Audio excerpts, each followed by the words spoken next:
Bismillah. Assalamualaikum warahmatullahi wabarakatuh. Waalaikumsalam warahmatullahi wabarakatuh. Alhamdulillah, segala puji hanya milik Allah Subhanahu wa taala.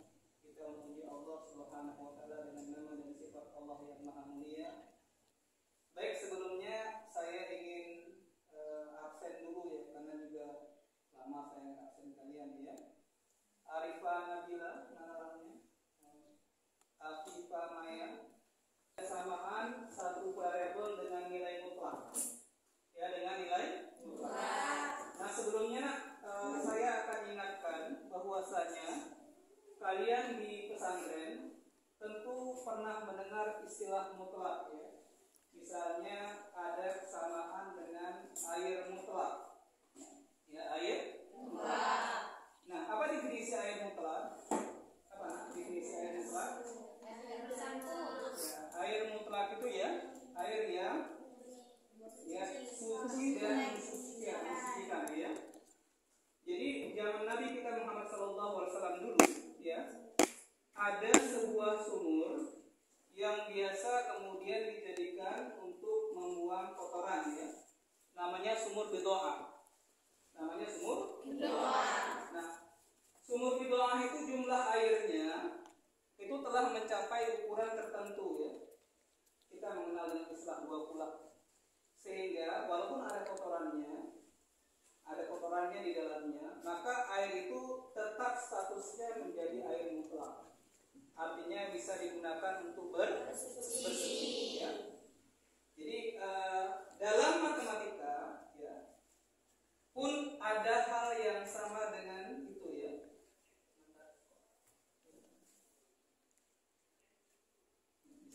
Oke ya. Baik ya. Kita misalnya kalau tadi ya mengembalikan konsep mutlak ya dengan pemahaman fikih misalnya ada air mutlak gitu kan. Maka dalam fisika pun ada tema yang serupa dengan tema nilai mutlak dalam matematika. Ya, ada tema yang sama. Misalnya, ketika kita belajar fisika, maka kita tahu nah ya, besaran fisika itu ada 2. Yang pertama besaran vektor. Yang kedua namanya besaran skalar. Perbedaannya, kalau besaran vektor, ya besaran vektor, dia mengenal ada 2 hal. Apa yang kenal? Dia mengenal arah dan memiliki nilai. Sementara besaran skalar dia hanya memiliki nilai. Jadi besaran skalar tidak mengenal nilai negatif. Contoh misalnya ada pertanyaan saya ya. Mudah-mudahan yang saya tanya ini hadir. Zahwa, mana Zahwa? Anak berapa? Anak keberapa Kak Zahwa? Anak pertama ya. Kak Arifah anak keberapa? Anak tunggal, anak pertama juga ya. Sekaligus anak terakhir berarti kan? Amia Nanda anak keberapa? Kok sebanyak anak pertama di kelas ini ya? Iya, banyak anak pertama. Ya, misalnya Pak Manaf anaknya berapa? Anak saya 7 orang. Ya, 7 ya. Anak saya 7. Banyak kan? Ya. Jadi anak-anak sekalian, jawabannya serba positif ya. Skalar dia. Gak mungkin ada orang yang ditanya kamu anak berapa? Saya anak yang ke-4. Jadi harapannya akan muncul sebuah masalah yang kemudian masalah itu kemudian kita ciptakan model matematikanya. Jadi bukan beranjak dari model matematikanya kemudian menyelesaikannya, tapi dalam sebuah masalah kita buat model matematikanya. Ya, kita bisa nanti saksikan bagaimana perubahan soal SNBT ya, seleksi nasional berbasis tes, pintu masuk ke perguruan tinggi. Nanti arah ke depannya seperti itu. Baik anak-anak sekalian ya, saya akan sedikit sampaikan beberapa manfaat dari belajar tanda mutlak. Ya, tentu banyak sekali manfaatnya ya. Salah satunya ini sayangnya saya nggak sempatnya hemoglobin ya. Hemoglobin, apa itu hemoglobin? Ya, hemoglobin itu apa nak? HB ya. Ya, hemoglobin singkatan HB gitu ya. Maksudnya untuk apa hemoglobin dalam darah? Ya, mengikat oksigen. Nah, jadi untuk hemoglobin orang normal ya, orang normal itu nilai minimalnya 13. Kemudian nilai maksimalnya 18. Artinya ada rentang paling kecil 13, paling besar berapa? 18. Artinya di luar rentang ini itu ada masalah. Nah, di sini hemoglobin saya 12,2. Padahal minimal yang bagus 13. Maksimal 18. Berarti kesimpulannya 12,2 itu gimana? Berarti di sini ya tulisannya L, low ya, rendah. Jadi salah satu manfaat nilai mutlak begitu juga bisa menentukan batas berapa nilai paling kecil, berapa nilai paling besar ya. Kemudian ya seperti itu ya, dapat mengetahui interval dari sesuatu ya.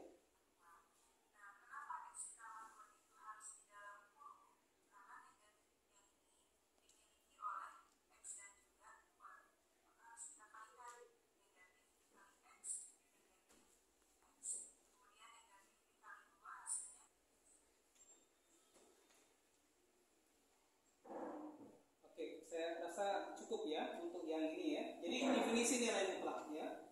Jadi dengan adanya tanda nilai mutlak ya, dengan adanya tanda nilai mutlak nah ya. Jadi akan mempositifkan nilai di hasilnya. Jadi misalnya ya, saya tunjukkan contohnya. Nah, misalnya ini contohnya. Nah, coba lihat ini ya. Yang pertama ya, untuk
PMK.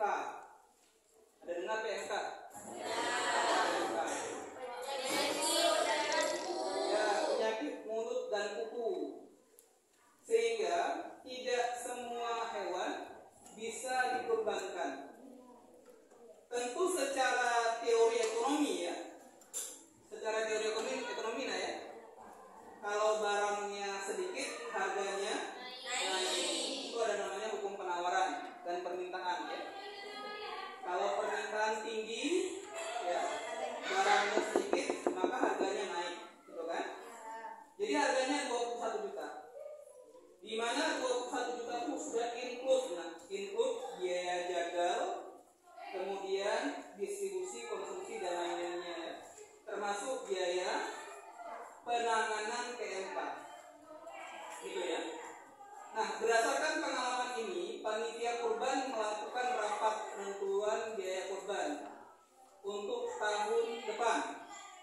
Karena biasanya kita kalau kurban itu ya lebih mudahnya bayarnya sifatnya bulanan, dicicil gitu ya, daripada bayar sekalian. Kalau bayar sekalian terasa berat, tapi kalau bayarnya cicilan terasa ringan, gitu ya.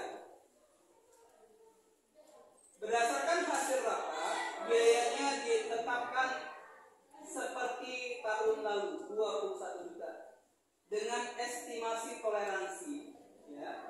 Estimasi toleransi ini ada istilah baru, nanti kita belajar dari langkah-langkah tadi ya. Sebesar 20/3% dari biaya sapi. Pertanyaannya, jika direncanakan cicilan kurban akan dilakukan selama 10 bulan, berapa bulan? 10 bulan. Ya, pertanyaannya, berapa cicilan kurban minimum untuk sapi bagi para kurban yang ingin berkurban bersama di Musala Al-Misbah Depan CAB?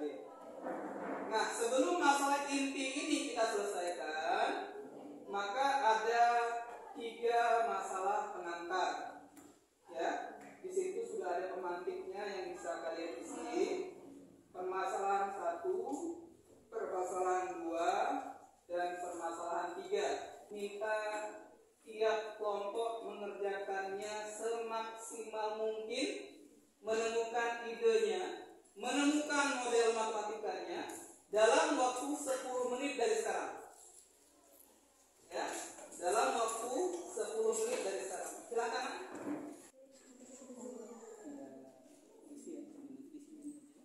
Berapa nilai Ki? 50 isi di sini. Isi ya. Maka dalam prosedur matematikanya menghilangkan min 137 itu dengan menjumlahkan 127. Min 4 tambah 4. Sama min 4 tambah 4. Min 3 tambah 3. Min 2 tambah 2. Berarti kalau min 137 supaya hilang. Kalau sebelah kiri kita tambahkan 137, demikian. Sehingga nanti dapat teksnya berapa? Coba berapa coba?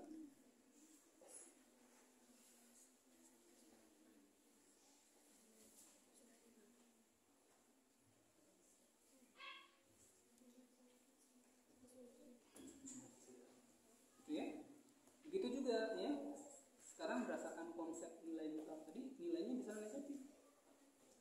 Ya, bisa negatif ya. Berarti X kurang 137 minus 5.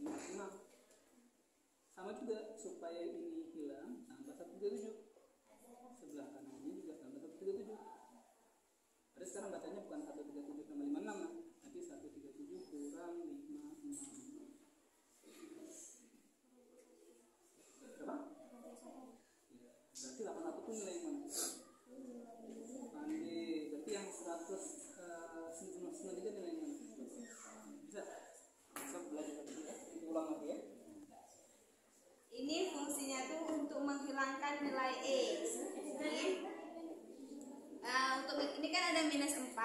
Jadi biar dia tinggal X sendiri, kita tambah 4. Biar tinggal X saja, karena kita mau cari nilai X-nya. Nah, karena di ruas yang 1 tambah 4, maka di ruas yang 1 lagi juga tambah 4. Jadinya X sama dengan 1 tambah 4. X sama dengan 5. Nggak mau ditulis. Dalam tanda mutlak sama dengan K, maka sesuai definisi dapat dinyatakan untuk X lebih dari sama dengan 0, maka X sama dengan K. Untuk X lebih kecil dari 0, maka minus X sama dengan K atau X sama dengan minus K.